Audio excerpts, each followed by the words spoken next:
Inox Himachal news में आपका स्वागत है। आप देख रहे हैं हिमाचल दोपहर। आइए जानते हैं क्या है अब तक की बड़ी खबरें। श्री कृष्ण जन्माष्टमी पर शुरू हुई विख्यात मणिमहेश यात्रा। हिमाचल में बारिश और भूस्खलन का प्रकोप जारी। हिमाचल हाईकोर्ट ने कर्मचारियों के लाभ वापस लेने पर लगाई अंतरिम रोक। अब आदर्श अस्पतालों में होगी 350 तरह की जाँच और उन्नत चिकित्सा सेवाएं। किन्नौर में भारी बारिश से जनजीवन अस्त व्यस्त, कई सड़कें बंद। आइए जानते हैं अब खबरें विस्तार से।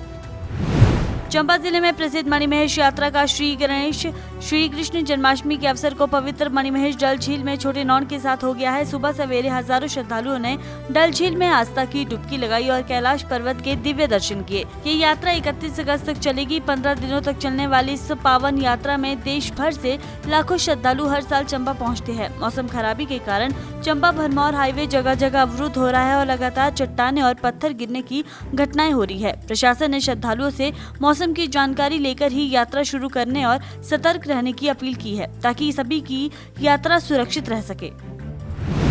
प्रदेश में भारी बारिश और भूस्खलन का कहर लगातार जारी है। प्रदेश में अब भी 458 सड़कें बंद है, जिसमें 3 नेशनल हाईवे शामिल है। हिमाचल प्रदेश राज्य आपदा प्रबंधन प्राधिकरण की रिपोर्ट के अनुसार बीते 24 घंटे में बारिश ने गंभीर नुकसान पहुंचाया है। प्रदेश में बिजली आपूर्ति भी पूरी तरह चरमरा गई है। कुल 681 वितरण ट्रांसफार्मर ठप हो गए हैं। राज्य भर में 182 जल आपूर्ति योजनाएं पूरी तरह प्रभावित है। राज्य सरकार के राजस्व विभाग डीएम सेल द्वारा जारी रिपोर्ट के मुताबिक 20 जून से 14 अगस्त तक हिमाचल में 247 लोगों की जान जा चुकी है और 329 लोग घायल हुए हैं। इनमें 130 मौतें बारिश से और 117 सड़क दुर्घटना में हुई है। हिमाचल प्रदेश हाईकोर्ट ने राज्य सरकार के कर्मचारियों को दिए गए वित्तीय और अन्य लाभ वापस लेने के आदेश पर अंतरिम रोक लगा दी है। यह आदेश हिमाचल प्रदेश भर्ती और सेवा शर्तें अधिनियम 2024 के तहत जारी किया गया है।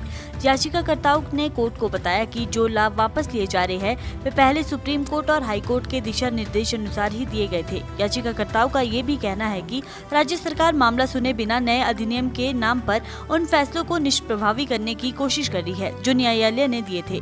उन्होंने सुप्रीम कोर्ट के पूर्व फैसले का हवाला देते हुए इस कदम को न्यायालय की अवमानना बताया है। आदर्श अस्पतालों में मरीजों को 350 प्रकार के टेस्ट की सुविधा मिल सकेगी। कई अस्पतालों में लैब स्थापित की जा चुकी है, जबकि बाकी अस्पतालों में भी जल्द ही लैब लगाई जाएगी। इसके साथ ही डिजिटल एक्सरे और अल्ट्रासाउंड मशीनें भी उपलब्ध करवाई जाएगी।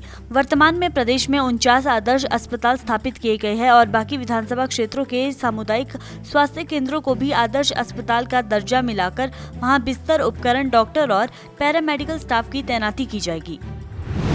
जिला किन्नौर में रात भर हुई भारी बारिश ने बड़ी तबाही मचा दी है। नदी नालों का जलस्तर अचानक बढ़ने से जिलों के ऊपरी क्षेत्र और स्पीति घाटी का संपर्क पूरी तरह टूट गया है। रिब्बा नाले में आई बाढ़ की वजह से राष्ट्रीय राजमार्ग 5 सिकपा क्षेत्र के पास बंद हो गया है। लिप्पा पेजर खड्ड की बाढ़ ने बागवानों के सेब के बगीचों को पूरी तरह नुकसान पहुँचा दिया है। वहीं लिप्पा बस स्टैंड के पास बने मकानों पर भी खतरा मंडरा रहा है। मलिंग नाले के पास राष्ट्रीय राजमार्ग का एक बड़ा हिस्सा बह चुका है, जिससे स्पीति, काजा और चांगो का संपर्क पूरी तरह कट चुका है।